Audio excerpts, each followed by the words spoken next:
begane product is, mensen. En mijn scooter is weer op orde. Kijk, hij loopt weer normaal. Hij let er vast onder. Moet je dat horen?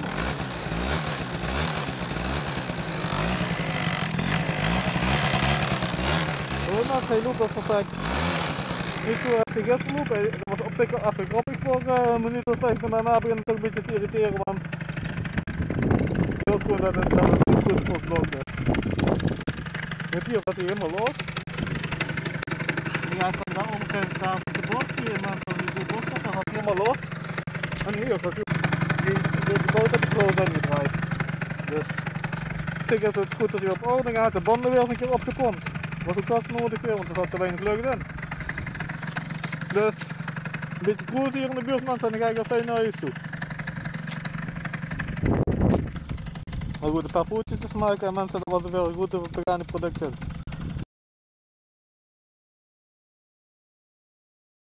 Zo een dek van mijn nieuwe scooter. Echt mensen, stiller dan het kan bijna niet, denk ik. Kijk, hij ziet er al gebruikt uit. Ja, kijk. Er zit allemaal weer vuildingen erop. Heel steeds stationair. Zijn een schijfrem voor, achter hetzelfde. Nou goed. Eilen met uitlaatje. Oh god, er is al beschadiging op, zie ik. Kan dat? Kut.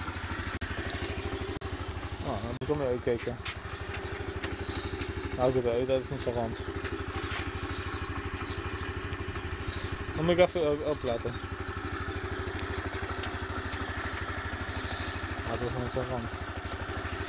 Ik ga nu een beetje niet opzetten.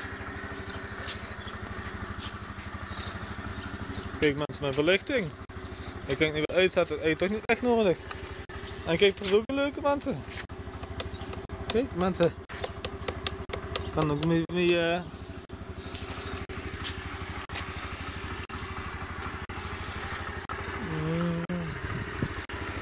Ik ga zo even een stukje rijden mensen, met een pinautomaat en terug of zo. En dan vind ik dat even goed. Soms zijn we omgedraaid.